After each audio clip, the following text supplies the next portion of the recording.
ভারতের পরমাণু প্রতিরক্ষা নীতিতে এক গুরুত্বপূর্ণ পরিবর্তনের ইঙ্গিত মিলেছে আন্তর্জাতিক গবেষণা সংস্থার প্রতিবেদনে। একটি বার্ষিক রিপোর্ট অনুযায়ী ইতিহাসে প্রথমবার ভারত 12টি পরমাণু ওয়্যারহেডকে অপারেশনাল ডিপ্লয়মেন্ট বা সক্রিয় মোতায়েনের আওতায় এনেছে। এতদিন পর্যন্ত ভারতের ঘোষিত নীতি ছিল শক্তিকালীন অবস্থায় পরমাণু ওয়্যারহেড এবং সেগুলির বহনকারী ক্ষেপণাস্ত্রকে আলাদা স্থানে সংরক্ষণ করা। কিন্তু নতুন রিপোর্টে দাবি করা হচ্ছে এখন সেই নীতিতে আংশিক পরিবর্তন এনে কিছু পরমাণু অস্ত্রকে দ্রুত ব্যবহারের উপযোগী অবস্থায় রাখা হয়েছে। এই তথ্য প্রকাশ্যে আসার পরেই আন্তর্জাতিক কূটনৈতিক ও প্রতিরক্ষা মহলে ব্যাপক আলোচনা শুরু হয়েছে। প্রতিবেদনে বলা হচ্ছে ভারতের এই 12টি পরমাণু ওয়্যারহেড বর্তমানে এমন ব্যবস্থার অন্তর্ভুক্ত যেখানে সংশ্লিষ্ট ডেলিভারি সিস্টেমের সঙ্গে সরাসরি যুক্ত অবস্থায় রয়েছে, অর্থাৎ প্রয়োজনে খুব অল্প সময়ের মধ্যেই সেগুলির ব্যবহার করা সম্ভব। রিপোর্টে উল্লেখ করা হয়েছে এই অস্ত্রগুলি ভূগর্ভস্থ ক্ষেপণাস্ত্র ঘাঁটি অথবা পরমাণু সক্ষম সাবমেরিনে মোতায়েন থাকতে পারে।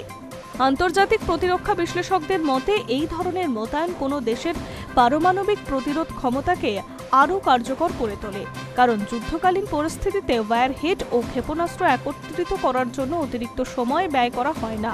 ফলে সম্ভাব্য হুমকির মোকাবিলায় দ্রুত প্রতিক্রিয়া জানানোর সক্ষমতা বৃদ্ধি পায়। সূত্রের খবর 2026 সালের জানুয়ারি পর্যন্ত ভারতে মোট পারমাণবিক ওয়্যারহেডের সংখ্যা বেড়ে 190-এ পৌঁছেছে।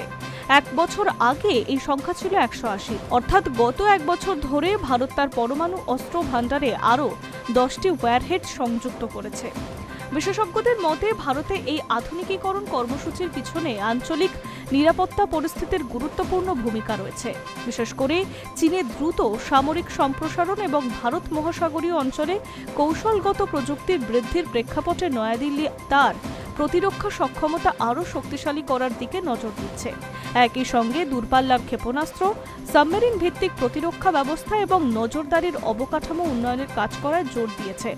তবে ভারতের পারমাণবিক নীতির একটি গুরুত্বপূর্ণ দিক এখনও অপরিবর্তিত রয়েছে।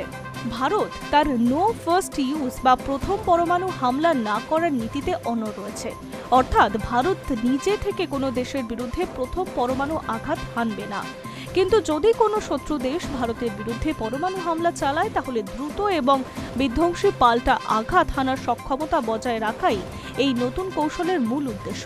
প্রতিরক্ষা বিশেষজ্ঞদের মতে সক্রিয় মোতায়েনের মাধ্যমে ভারতের প্রতিরোধ ক্ষমতা আরও বিশ্বাসযোগ্য এবং কার্যকর হয়ে উঠেছে।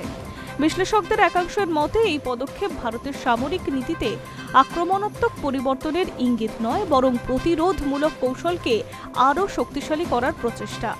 বর্তমানে আন্তর্জাতিক পরিস্থিতিতে যেখানে পারমাণবিক শক্তিধর দেশগুলির মধ্যে প্রতিযোগিতা ক্রমশ বাড়ছে, সেখানে ভারত তার নিরাপত্তার স্বার্থকে অগ্রাধিকার দিয়েই এই পদক্ষেপ নিয়েছে বলে মনে করা হচ্ছে।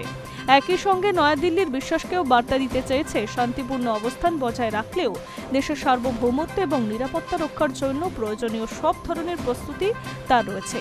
ফলে ভারতের এই নতুন পারমাণবিক মোতায়েন নীতি আগামী দিনে দক্ষিণ এশিয়া এবং বৃহত্তর ইন্দো প্যাসিফিক অঞ্চলের কৌশলগত সমীকরণে গুরুত্বপূর্ণ প্রভাব ফেলতে পারে।